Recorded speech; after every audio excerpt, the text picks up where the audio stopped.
بسم الله الرحمن الرحيم الحمد لله نحمده ونستعينه ونستغفره ونؤمن به ونتوكل عليه ونعوذ بالله من شرور أنفسنا وسيئات أعمالنا من يهده الله فلا مضل له ومن يضلل فلا هادي له أشهد أن لا إله إلا الله وحده لا شريك له وأشهد أن محمدا عبد الله ورسوله أرسله بالهدى ودين الحق ليظهره على الدين كله وكفى بالله شهيدا اللهم صل على محمد وعلى آل محمد كما صليت على إبراهيم وعلى آل إبراهيم إنك حميد مجيد وبارك على محمد وعلى آل محمد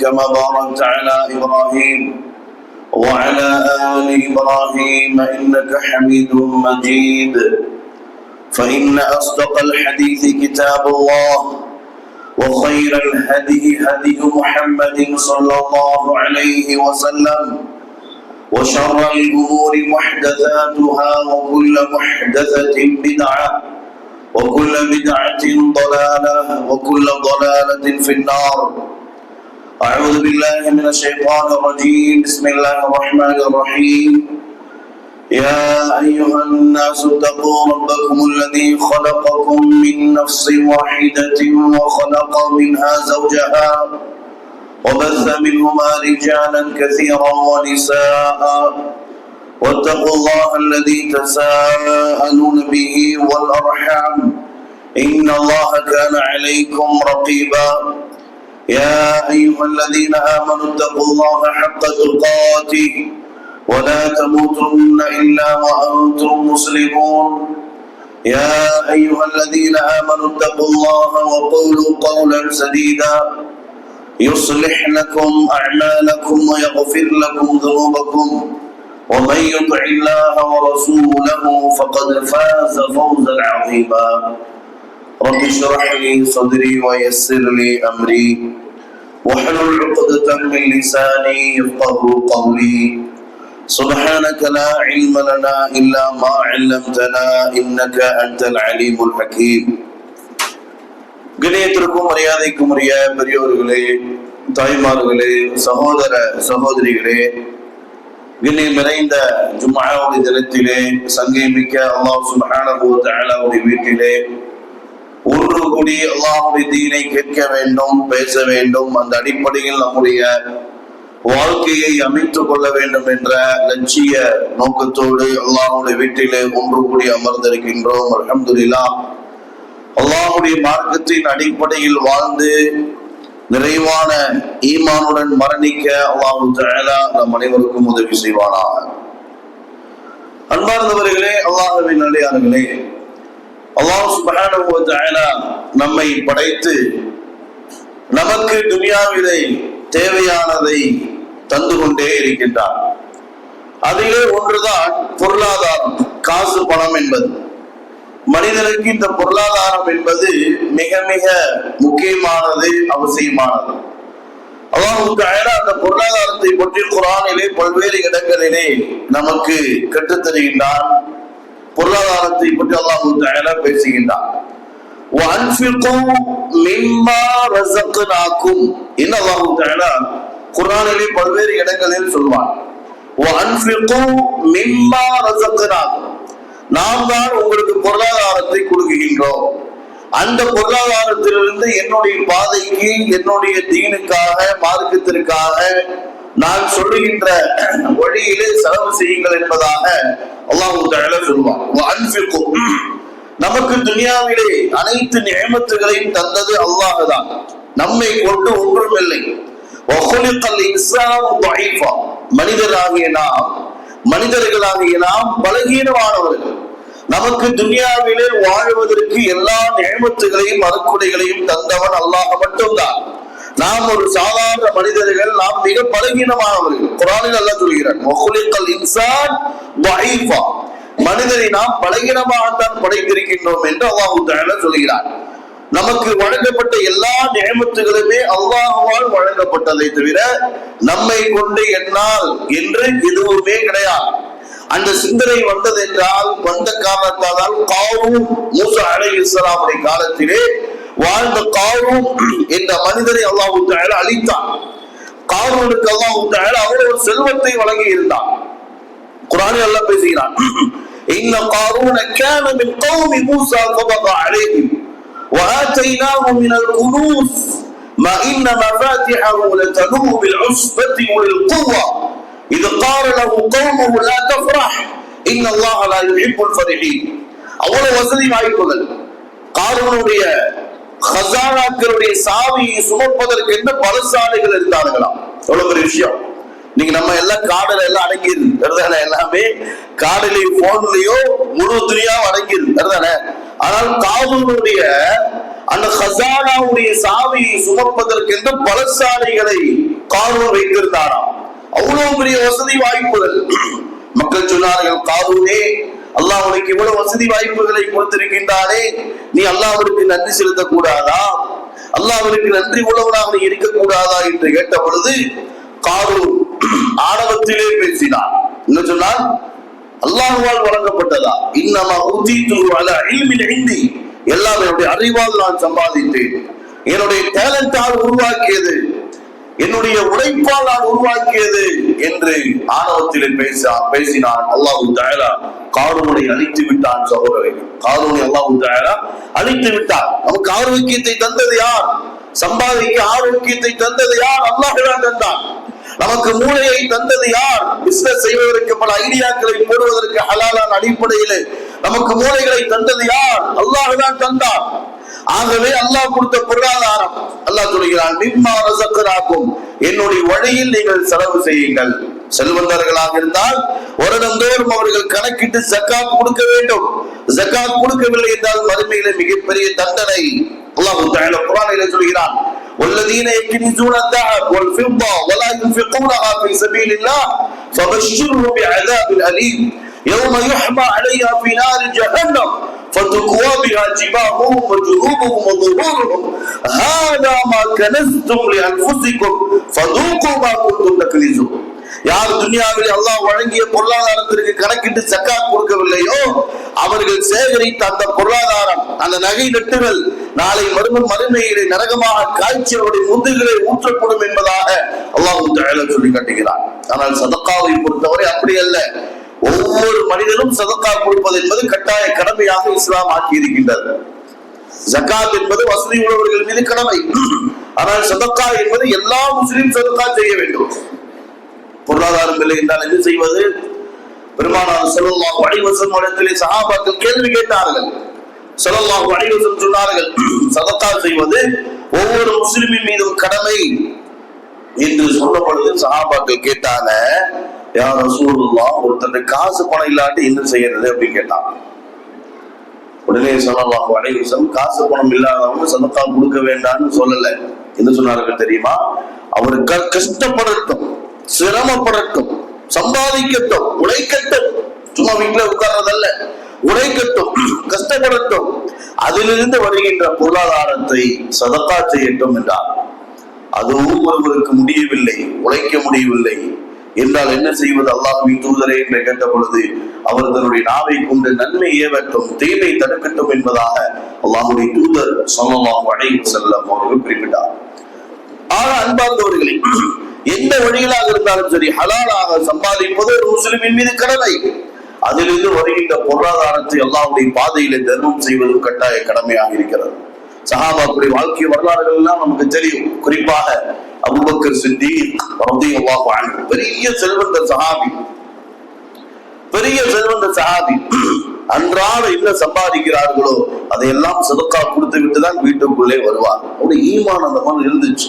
மறுமை மறுமை மறுமை, சொர்க்கம் தான், சொர்க்கம் தான், நம்முடைய வாழ்க்கை சொர்க்கம் தான், நம்முடைய வாழ்க்கை சொர்க்கம் தான். துனியாவுடைய வாழ்க்கையில ஒண்ணுமே இல்லை, அற்பமான துனியாவுடைய வாழ்க்கை. கரும்பு கடையில சில நாட்களுக்கு முன்னாடி ஒருத்தர் மௌத்தானார். மௌத்தான போது 80 கோடி ரூபாய் சொத்து இருந்துச்சாகும். அதை வச்சு என்ன செய்ய முடியும்? வேறதானே? மௌத்தா போனா என்ன யூஸ்? வேறதானே? என்ன பிரயோஜனம்? யோசிச்சு பாருங்க. அவரு கெட்டி வீடுகள் ஏதாவது பிரயோஜனத்தை தருமா? அவருடைய பேங்க் பேலன்ஸ் ஏதாவது அவருக்கு பிரயோஜனத்தை தருமா? ஒன்றும் இல்லை. அவ்வளவுதான், முடிந்து விட்டது. மூத்தானால் கபருக்குழி ரெடி, போய் படுத்து விட வேண்டியதுதான். துன்யா முடிந்து விட்டது, அவ்வளவுதான். சகோதரர்களே, சொர்க்கம் மறுமை நமக்கு நிரந்தரமான வாழ்க்கை தான். அல்லாஹ் சொல்கிறான், மறுமை தான் நிலையானது, நிரந்தரமானது. ஆனால் இந்த அற்பமான துனியாவுடைய வாழ்க்கையை நீங்கள் தேர்ந்தெடுத்துக் கொண்டீர்கள். பாக்குற இன்னைக்கு முஸ்லிம்களுடைய ஆடம்பர வாழ்க்கைகள் எல்லா காசு போனப்போ தெரிகிற இடம் எதுதான்? கல்யாண மண்டபம் தான். சரிதானே? வசதி இருந்தால் நல்ல வேலை ஒரு 3 மண்டபத்தோட நிறுத்திட்டாரு. 7 மண்டபத்தை கெட்டி வச்சிருந்தாருன்னு வைங்க, அதை எடுத்து நடத்திருக்கிற மால் எப்படி இருக்காங்க? ரெடியா தான் இருக்கிறான். இந்த மட்டும் இங்க இருக்கிற மண்டபம் பத்திரத்துல சொல்லி வெளியே போய் திருமணம் பண்ற எத்தனையோ மக்களையும் நம்மால் பார்க்க முடிகிறதா இல்லையா?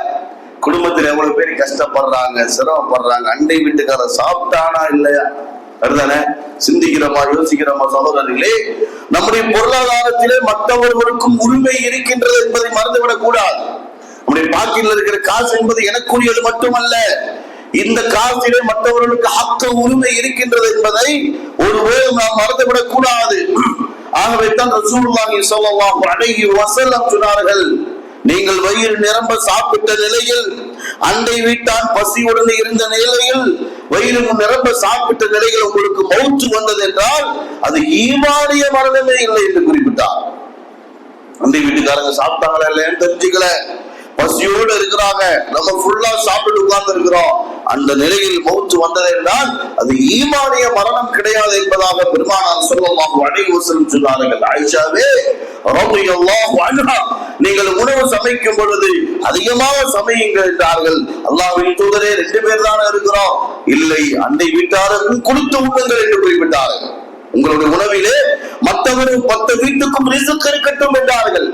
சமைப்பது நமக்கு மட்டுமல்ல, மற்றவர்களுக்கும் கொடுக்க வேண்டும் என்பதாக அல்லாஹ்வுடைய தூதர் ஸல்லல்லாஹு அலைஹி வஸல்லம் சொன்னார்கள். என்ன அர்த்தம்? அது உணவாக இருந்தாலும் சரி, பொருளாதாரமாக இருந்தாலும் சரி, மற்றவர்களுக்கு கொடுத்து நீங்கள் வாழுங்கள் என்பதாக இஸ்லாம் நமக்கு கற்றுத் தருகிறது. யம்ஹகுல்லாஹு ரிபா வ யுர்பி ஸதகாத் வல்லாஹு லா யுஹிப்பு குல்ல கஃபாரின் அதீம். அல்லாஹ் தஆலா குர்ஆனிலே சூரா பக்ராவிலே பதிவு செய்கிறார், தர்மத்தை அல்லாஹ் வளர்க்கிறார், ஒட்டியை அல்லாஹ் தஆலா ஒதுக்குகிறார்.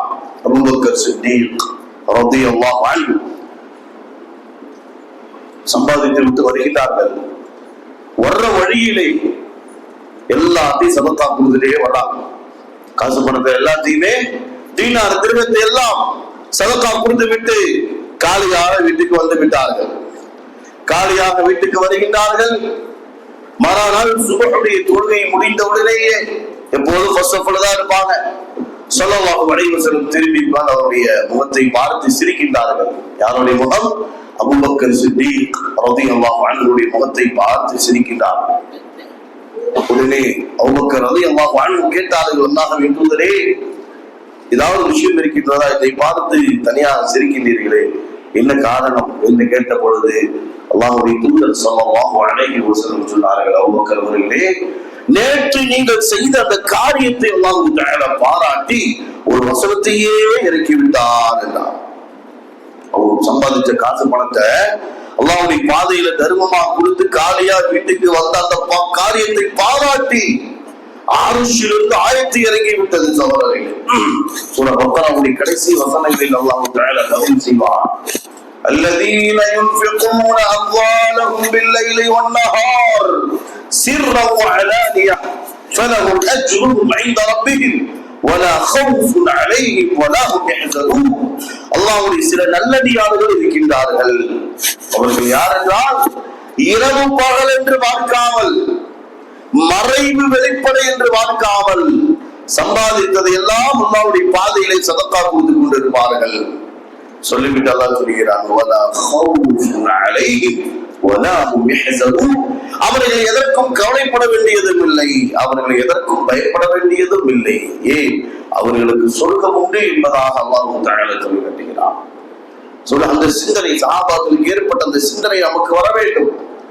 அந்த சஹாபாக்களை பற்றி அல்லாஹ் தஆலா குர்ஆனிலே பேசும் பொழுது, வயுஸிரூன அலா அன்ஃபுஸிஹிம் வலவ் கான பிஹிம் ஹஸாஸா, தன்னுடைய தேவை போக, தன்னுடைய தேவை அதை விட மற்றவருடைய தேவையை கருதி உதவி செய்யக்கூடியவர்களாக அவர்கள் இருந்தார்கள். எப்படிப்பட்ட குணம் பார்த்தீர்களா? தன்னுடைய தேவை எதுவாக இருந்தாலும் சரி, பிறருடைய தேவையை கருதக்கூடியவர்களாக இருந்தார்கள். அவர்கள் தனக்கு தானே கஞ்சத்தனம் காட்டவில்லை சொல்லி காட்டுகிறான். என்ன எடுத்துட்டு போற யோசிப்பாரு தானே. எத்தனையோ பேர் மௌத்தாயிட்டாங்க. நமக்கு நெருக்கமானவர்கள், அன்பிற்குரியவர்கள், பாசத்திற்குரியவர்கள், நேசத்திற்குரியவர்கள், எத்தனையோ மக்கள் மரணித்து விட்டார்கள். செல்வந்தர்கள், ஏழைகள் என்று எத்தனையோ மக்கள் துனியாவை விட்டு சென்று விட்டார்கள். என்ன எடுத்து சென்றார்கள் சோதரர்கள்? ஒன்றுமே இல்லை. இந்த அமெரிக்காவில் இருக்கக்கூடிய ஒரு பெரிய செல்வந்தன் தன்னுடைய சக்கராத்துடைய நேரத்திலே சொன்னாராம், நான் மரணத்திற்கு பிறகு என்னுடைய கஃபன் பெட்டியில வச்சுட்டு என்னுடைய 2 கையை வெளியே நீட்டின மாதிரி என்னை கொண்டு போங்க கபர்ஸ்தானுக்கு என்றார். நான் மௌத்தானதுக்கு அப்புறம் என்னுடைய சந்தாட் பெட்டியில என்னை வச்சு கொண்டு போகும்போது என்னோட 2 கை வெளியே போட்டுருங்க, என்னோட 2 கை வெளியே தெரிகிற மாதிரி. ஏன் அப்படின்னு கேட்டேன்னு சொன்னா, எதையும் எடுத்துட்டு போறது இல்லை, சம்பாதிச்சது எதையும் மனுஷன் எடுத்துட்டு போறது இல்லைன்னு மக்கள் பார்த்துக்கிட்டோம் என்று அவர் கூறினார். அதான் உண்மை சகோதரர்களே. எவ்வளவுதான் சம்பாதித்தாலும், கோடியிலே பிறந்தாலும், மலக்குல் மௌத் அலைஹிஸ்ஸலாமை பார்த்து விட்டோம் என்றால் நம்முடைய துனியா முடிஞ்சு. அவ்வளவுதான். எதையும் நாம் எடுத்து செல்வதில்லை. கோடி இருக்கலாம், லட்சம் இருக்கலாம், பல பிராண்டுடைய பொருட்கள் இருக்கலாம், என்ன இருந்தாலும் எதையும் நாம் எடுத்து செல்வதில்லை. துனியா முடிந்து விட்டது, அவ்வளவுதான். ஆகவேதான் பெருமானார் ஸல்லல்லாஹு அலைஹி வஸல்லம் சொன்னார்கள், யத்பஉல் மையித தலாஸா. ஒருவர் மௌத்தாகி விட்டார் என்றால் அவரை பின்தொடர்ந்து 3 காரியங்கள் வருகின்றது. அவருடைய குடும்பத்தார்கள், இரண்டாவதாக பொருளாதாரம், இரண்டுமே அவரை விட்டு சென்று விடுகிறது. அவருடைய பொருளாதாரம், குடும்பத்தார்கள் சென்று விடுகிறார்கள். ஒன்றே ஒன்றுதான் நிரந்தரமாக இருக்கிறது. என்ன அமல் செய்து வந்தாரோ அதுதான் அவருக்கு நிரந்தரமாக இருக்கிறார். காசு பணங்கள், சொத்து இருந்தால் சொத்து விட்டு போய் எவ்வளவு சண்டை பார்க்கிறோம். அதான் உயிரோடு இருக்கும் போதே பையன் கேட்கறான், எனக்கு அதை எழுதி வச்சிரு, இது எழுதி வச்சிரு, பாக்குறோமா இல்ல? சொத்தோட மௌத்தார வீட்டுல ஜனாதாவை அடக்கம் பண்ணிட்டு வந்ததுக்கு அப்புறம் இங்க மஷூரா நடக்குது. எப்போ? 3 நாள் 4 நாள் கழிச்சு அல்ல, ஜனாதாவை அடக்கம் பண்ணி வீட்டுக்கு வந்த உடனேயே இந்த பேச்சு நடக்குது. எல்லாம் உட்காருங்க, அந்த வீடு யாருக்கு, இந்த கடை யாருக்கு, பாக்குறோமா இல்ல சோதரர்களே? அதான் தெரியா, பாக்குறோமா இல்ல? அந்த வீடு யாருக்கு, இல்ல அப்புறம் பேசிக்கல, இல்ல இப்பவே பேச உட்கார், எங்கேயும் போற கல்வி தம்பிக்கலாம் என்ன சொல்றாங்க, பாக்குறோமா இல்லையா? அதெல்லாம் விட்டா கிடைக்க மாட்டேன், எப்போ உட்காரு அப்படிங்கிறான். எதுக்கு? மௌத்தாகி சொத்து பிரிக்கிறேன், சொத்தை பிரிக்கிறது, மௌத்துவில சண்டையை பார்க்கணும் சோதரர்களே.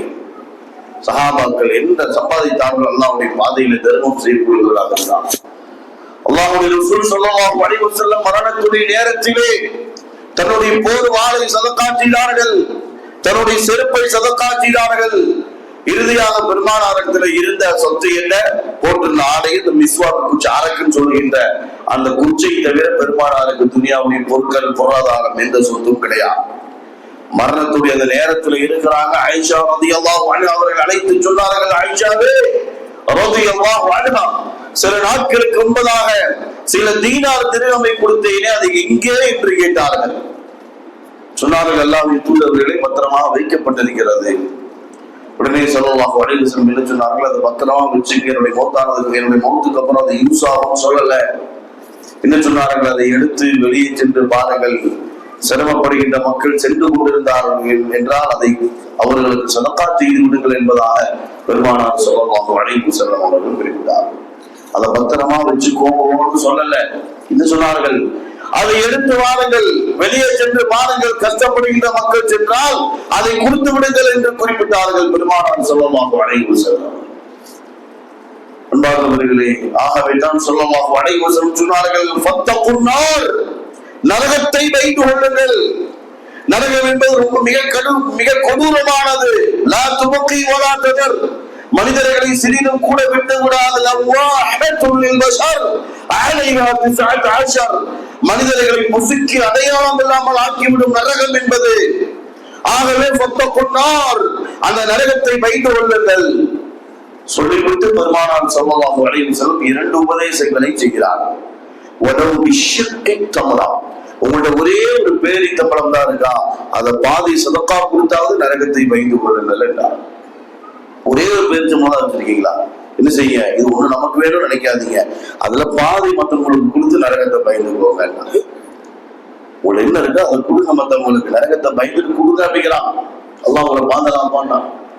இரண்டாவதாக சொன்னார்கள், உலகம் மிக்கலிமத்தின் தொய்வா, மற்றவங்களோட பேசும்போது மரியாதையா பேசுங்க, கண்ணியமா பேசுங்க, அதன் மூலமாவது நரகத்தை பயந்து கொள்ளுங்கள் என்பதாக ரசூலுல்லாஹி ஸல்லல்லாஹு அலைஹி வஸல்லம் அவர்கள் கூறினார். அன்பார்ந்த சகோதரர்களே, எந்த அளவுக்கு தர்மம் செய்யக்கூடியவர்களாக நாம் இருக்கிறோம் என்பதை சிந்திக்க கடமைப்பட்டிருக்கின்றோம். நாம் கொடுக்கின்ற அந்த தர்மத்தை அல்லாஹ் தன்னுடைய வழக்கறுத்தால் அதை பெற்றுக் கொள்கின்றான். மறுமையின் சேமிப்பாக அல்லாஹ் அதை பெற்றுக் கொள்கின்றான். அதனால பாருங்க, பொருளாதாரம் கொடுக்கப்பட்டவர்கள் மரணத்துடைய நேரத்திலே சொல்கின்ற அந்த வார்த்தை, பொருளாதாரம் யாருக்கு வழங்கப்பட்டிருக்கின்றதோ அவர்கள் தன்னுடைய மரணத்துடைய நேரத்தில் சொல்கின்ற வார்த்தை அல்லாஹ் தஆலா சொல்கிறான், ஃபயகூலு ரப்பி லௌலா அഖர்தனி இலா அஜலின் கரீப். அல்லாஹ்வே, உலகத்தில் எங்களை கொஞ்ச காலம், கொஞ்சம் சிறிது நேரம் விட்டு வைப்பாயாக. யாருக்கு வசதி வாய்ப்புகள் கொடுக்கப்பட்டிருக்கின்றதோ அவர்கள் மரணத்துடைய நேரத்திலே கதறுகின்ற அந்த வார்த்தையை அல்லாஹ் தஆலா பயன்படுத்துகிறார். அഖர்தனி இலா அஜலின் கரீப். அல்லாஹ்வே, உலகத்தில் கொஞ்ச நேரம் எங்களுக்கு அவகாசம் கொடுத்தால் நீ கொடுத்த பொருளாதாரத்தை உன்னுடைய பாதையிலே தர்மம் செய்துவிட்டு சாலிஹீன்களில் நல்லவர்களில் ஒருவராக நாங்கள் ஆகிவிடுகின்றோம். அப்படி யாருக்காவது வாய்ப்பு கொடுக்கப்படுமா? யோசிச்சு பாருங்க சகோதரர்களே, அப்படி யாருக்காவது வாய்ப்பு கொடுக்கப்படுமா? அந்த வாய்ப்புகள் இப்போது நமக்கு வழங்கப்பட்டிருக்கின்றது. அந்த வாய்ப்பை நாம் நல்ல முறையில் பயன்படுத்தி விட்டோம் என்றால் நாம் பாக்கியசாலி. எதை கொடுக்கின்றோமோ அதுதான் நமக்கு நன்மைக்குரியது, மறுமைக்குரியது. எதை சேகரித்து வைத்திருக்கின்றோமோ அது மறுமைக்கு உண்டானதல்ல. எதை கொடுக்கிறோம், எதை சதக்கா செய்கிறோம், எதை பிறருக்கு வழங்குகின்றோம் அதுதான் நமக்குரியது. நம்முடைய பாக்கெட்டில், நம்முடைய பேலன்ஸில் வைத்திருப்பது என்பது நமக்குரியதல்ல. அல்லாஹ்வுடைய ரசூல் ஸல்லல்லாஹு அலைஹி வஸல்லம் எப்படி இருந்தார்கள் என்பதை ஒரு செய்திகளை சொன்னாலே போதுமானது. அல்லாஹ்வுடைய ரசூல் ஸல்லல்லாஹு அலைஹி வஸல்லம் யாருக்கு என்ன தேவையோ அதை உடனே நிறைவேற்றி விடுவார்கள். தன்னுடைய தேவையை கண்டுக்கவே மாட்டாங்க. மற்றவருடைய தேவைக்கு முக்கியத்துவம் கொடுப்பார்கள், மற்றவருடைய தேவைக்கு முக்கியத்துவம் கொடுப்பார்கள். பெருமானார் ஸல்லல்லாஹு அலைஹி வஸல்லம் ஒரு ஆடை, புது ஆடை தன்னுடைய கையால் தைச்சு ரசூலா கொடுத்திருக்கிறாங்க. அல்லாஹ்வின் தூதரே, இந்த ஆடை அன்பளிப்பு நான் உங்களுக்கு தருகிறேன், இதை போட்டுக்கணும், உங்களுக்கு நல்லா இருக்கும்னு சொல்லி ஸல்லல்லாஹு அலைஹி வஸல்லம் போட்டுட்டு அந்த சபையில உட்கார்ந்து இருக்கிறான். சபையில உட்கார்ந்து இருக்கும் பொழுது ஒரு சஹாபி அந்த ஆடையை பார்த்துட்டு இருக்கிறார். அந்த ஆடை அவருக்கு ரொம்ப பிடிச்சிருச்சு. உடனே பெருமானார் ஸல்லல்லாஹு அலைஹி வஸல்லம் கேட்டு விடுகிறார், யா ரசூலுல்லாஹ், இந்த ஆடை ரொம்ப நல்லா இருக்கு, எனக்கு கொடுத்துருங்க யா ரசூலுல்லாஹ் அப்படின்ட்டான். நல்லா இருக்கு, எனக்கு கொடுத்துருங்க. உடனே பெருமானார் ஸல்லல்லாஹு அலைஹி வஸல்லம் எதையும் யோசிக்காமல் அந்த சபையிலிருந்து எழுந்து நேர வீட்டுக்கு போய் வேற ஆடையை அணிந்து வந்து அந்த ஆடையை அழகான முறையில் மடித்து அந்த சஹாபிக்கு அன்பளிப்பு செஞ்சிருவான். அதை வச்சு போட்டு மற்ற சஹாபாக்களுக்கெல்லாம் ஒரு சின்ன கோபம்.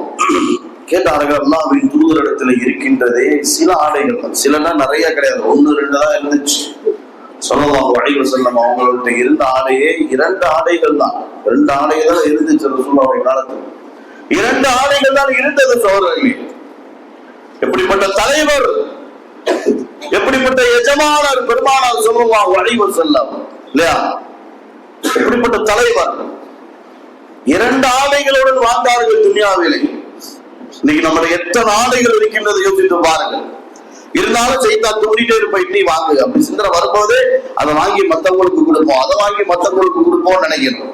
இதுதானே நம்மள்ட்ட நம்மளுக்கு இருக்கக்கூடிய ஒரு பொருளை வாங்கலாம் என்று நினைக்கும் பொழுது அவுது பில்லாஹி மினஷ் ஷைத்தானிர் ரஜீம், அதை வாங்கி மற்றவங்களுக்கு இல்லாதவங்களுக்கு கொடுக்கணும், இல்லாதவங்களுக்கு கொடுக்கின்ற சிந்தனை வருகின்றதா யோசித்து பாருங்கள். எவ்வளவு ஆடம்பரங்கள், எவ்வளவு பொருட்களை வைத்து வாழ்ந்து கொண்டிருக்கின்றோம் சகோதரர்களே. எவ்வளவு பொருட்கள், தேவையில்லாமல் எத்தனை பொருட்களை வாங்கி வைத்துக் கொண்டிருக்கின்றோம், வாழ்ந்து கொண்டிருக்கின்றோம். வருஷத்துக்கு போன மாத்துறதுல எவ்வளவு செலவு, வண்டி மாத்துறதுல எவ்வளவு செலவு, காரை மாத்துறதுல எவ்வளவு செலவு, வீடு ஆல்ட்ரேஷன் பண்றதுல எவ்வளவு செலவு, கடை ஆல்ட்ரேஷன் பண்றதுல எவ்வளவு செலவுகள் வீணாக போகின்றது. கணக்கே அதான் நம்ம கணக்கு பார்க்கவே மாட்டோம். சதகா கொடுக்கும்போது கணக்கு பார்க்க செய்தாங்க, கஞ்சத்தனத்தை காட்டுவான். சகோதரர்களே, அந்த சஹாபிட்ட கேட்டாங்க, அல்லாஹ்வின் ரசூல் இடத்துல இருந்ததே கம்மியான ஆடை தான், நல்லா இருந்துச்சு, நாங்க பார்த்து ரசிச்சுட்டு இருந்தோம், நீங்க இப்படி கேட்டு வாங்கிட்டீங்களே அப்படின்னு சொன்னோம்னா அந்த சஹாபியுடைய பதிலை பாருங்கள். பெருமானாருடைய மேனையில் பட்ட அந்த ஆடை என்னுடைய கஃபனுடைய ஆடையாக இருக்க வேண்டும் என்று ஆசைப்பட்டேன், அதனாலதான் கேட்டு வாங்கி கொண்டேன். எப்படிப்பட்ட பாசம்! பெருமானாருடைய மேனியில் பட்ட அந்த ஆடை என்னுடைய கஃபன் ஆடையாக, இறுதியின் ஆடையாக இருக்க வேண்டும் என்று நான் ஆசைப்பட்டேன், அதனாலதான் கேட்டு வாங்கி கொண்டேன். அன்பார்ந்தவர்கள், நபிமார்கள் சஹாபாக்கள் அப்படிதான் வாழ்ந்தார்கள். தன்னுடைய ஆசையை விட, தன்னுடைய தேவையை விட பிறருடைய தேவையை நிறைவேற்றக்கூடியவர்களாக இருந்தார். அப்படிப்பட்ட நிறைவான ஈமானை அல்லாஹ் தஆலா நமக்கும் வழங்குவானாக. அக்கூலு கௌலி ஹாதா அஸ்தக்ஃபிருல்லாஹல் அஸீம் லீ வ லக்கும் وأستغفر عني وعنكم ولجميع المسلمين فاستغفروه إنه كان غفارا.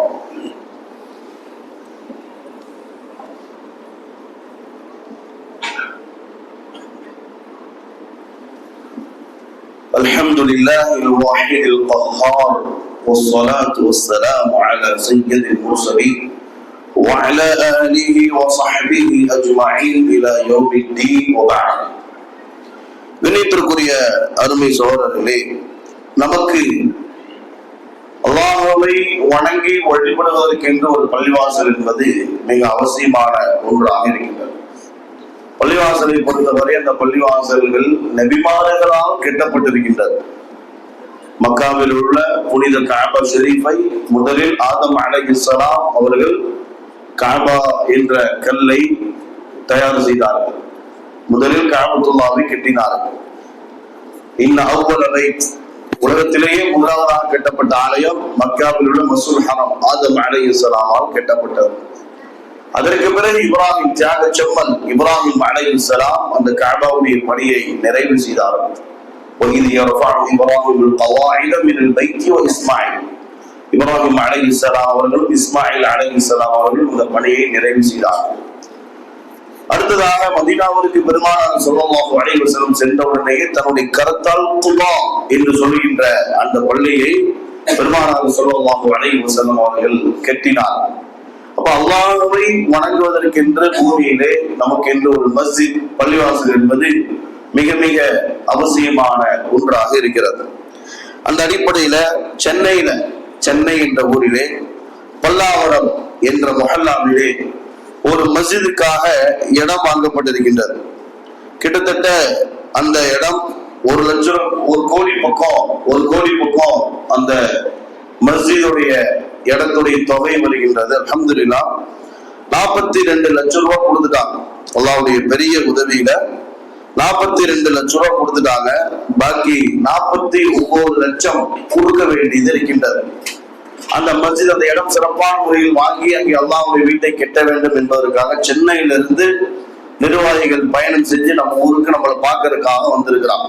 அவங்க தேவைக்காக வரல, அல்லாஹ்வுடைய வீடு கட்டுவதற்காக வந்திருக்கிறார். அல்லாஹ்வுடைய பைத்துல்லாஹ், அல்லாஹ்வை வணங்குவதற்கென்று வீட்டை கட்டுவதற்கு, அல்லாஹ்வுடைய வீட்டை கட்டுவதற்காக நம்மை நாடி வந்திருக்கிறார்கள்.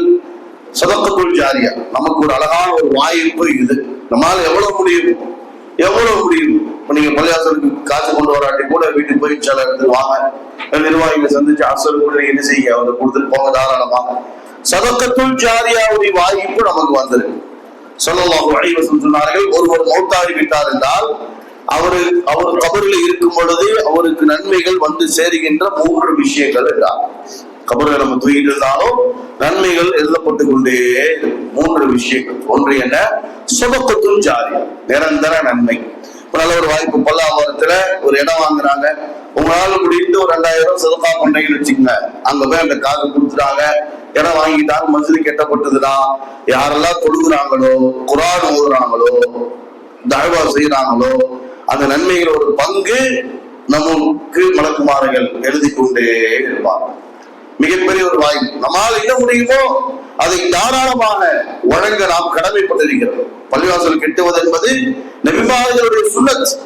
ஆதம் அலைஹிஸ்ஸலாம், இப்ராஹிம் அலைஹிஸ்ஸலாம், பெருமானார் ஸல்லல்லாஹு அலைஹி வஸல்லம் எல்லாமே தன்னுடைய கரத்தால் முயற்சி செய்து அல்லாஹ்வுடைய வீட்டை உருவாக்கி இருக்கிறார்கள். சோதரிலே உங்களால் இந்த அளவு தாராளமாக உதவி செய்யுங்கள். இரண்டாவதாக சொன்னார்கள், அவர் இல்மின் உத்தஃபஅபிஹி, பயனுள்ள கல்வியை பிறருக்கு கற்றுக் கொடுப்பது, குர்ஆனுடைய ஆயத்துக்களை கற்றுக் கொடுப்பது, ஹதீஸ்களை போதிப்பது, குர்ஆன் நன்மையை தீமை தடுப்பது.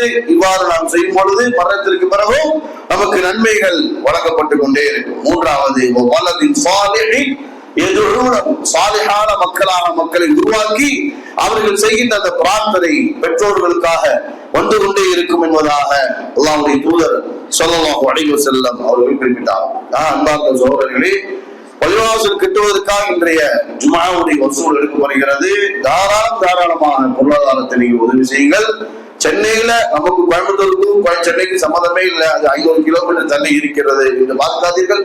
அங்கு யாரெல்லாம் இபாதத் செய்வார்களோ அதற்குண்டான ஒரு நன்மை அல்லாஹ் தஆலா நமக்கும் வழங்குவான் என்பதிலே எந்த விதமான மாற்ற கருத்தும் கிடையாது. தர்மம் செய்வதன் மூலமாக அல்லாஹ் தஆலா ஃபயுதாஇஃபு லஹு அத்ஆஃபன் கதீரா, பல மடங்காக அல்லாஹ் தஆலா நமக்கு அதை இரட்டிப்பாக்கவும் செய்கிறான்.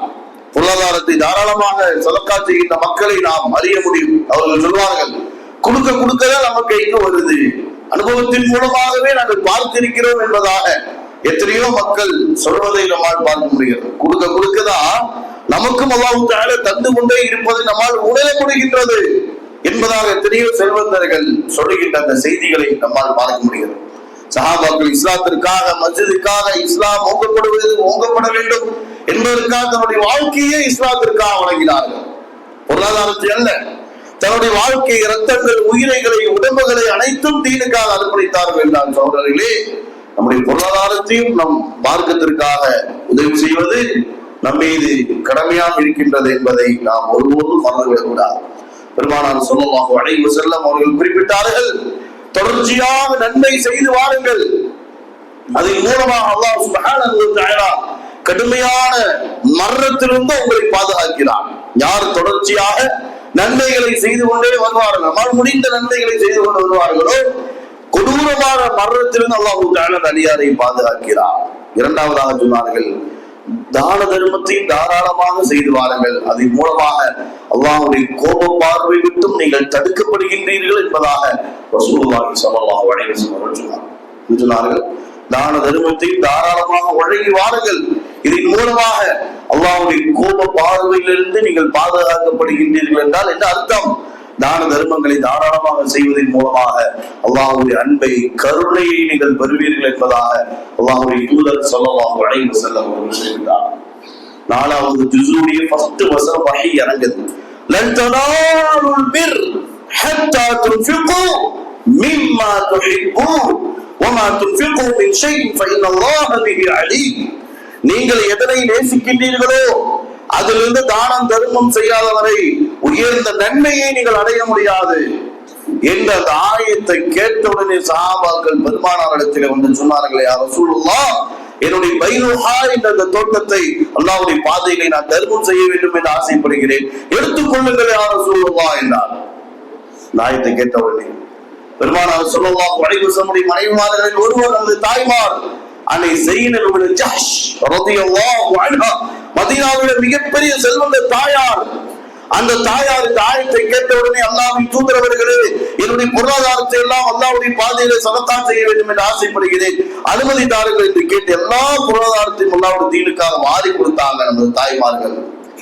நமது தாய்மார் அன்னை ஹதீஜா ரலியல்லாஹு அன்ஹா, அவங்கள கூட ஆரம்ப காலகட்டத்தில் இஸ்லாத்தை ஏற்ற உடனேயே தன்னுடைய செல்வத்தை எல்லாம் அல்லாஹ்வுடைய பாதையிலே வாரி இழைத்தார்கள்.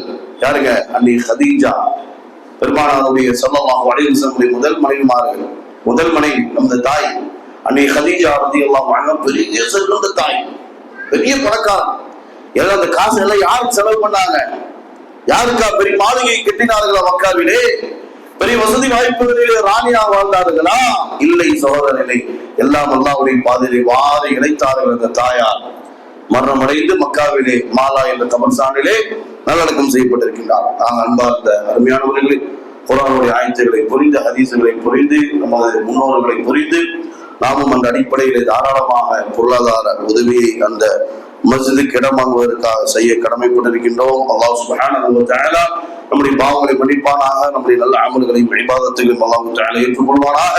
நரகத்திலிருந்தும் கபருடைய அதாபிலிருந்தும் அல்லாஹ் தஆலா நம்மையும் அவர் மனைவி மக்கள் பெற்றோர்கள் குடும்பத்தார்கள் உலக முஸ்லிம்கள் அனைவரையும் பாதுகாப்பானாக. நாளை மறுமையிலே ஜன்னத்துல் ஃபிர்தௌஸிலே அனைத்து நபிமார்களுக்கு மத்தியில் அருகில் அமருகின்ற பாக்கியத்தையும் அல்லாஹ் தஆலா நமக்கும் நமது பெற்றோர்கள் மனைவி மக்கள் குடும்பத்தார்கள் உலக முஸ்லிம்கள் அனைவருக்கும் வழங்குவானாக. காசா பாலஸ்தீன மக்களுக்கு அல்லாஹ் தஆலா உதவியும் பாதுகாப்பையும் வழங்குவானாக. உலக முஸ்லிம்கள் எங்கெல்லாம் கஷ்டப்படுகின்றார்களோ சிரமப்படுகின்றார்களோ அவர்கள் மீதும் நம்மீதும் அல்லாஹ் தஆலா அன்பையும் அருளையும் பொழிவானாக. நாம் இழந்த மஸ்ஜிதுல் அக்ஸாவையும் பாபர் மஸ்ஜிதையும் அல்லாஹ் சுப்ஹானஹு வ தஆலா விரைவாக முஸ்லிமுடைய கரத்தில் கொடுப்பானாக. வஆஹிரு தஅவானா அனில் ஹம்துலில்லாஹி ரப்பில் ஆலமீன்.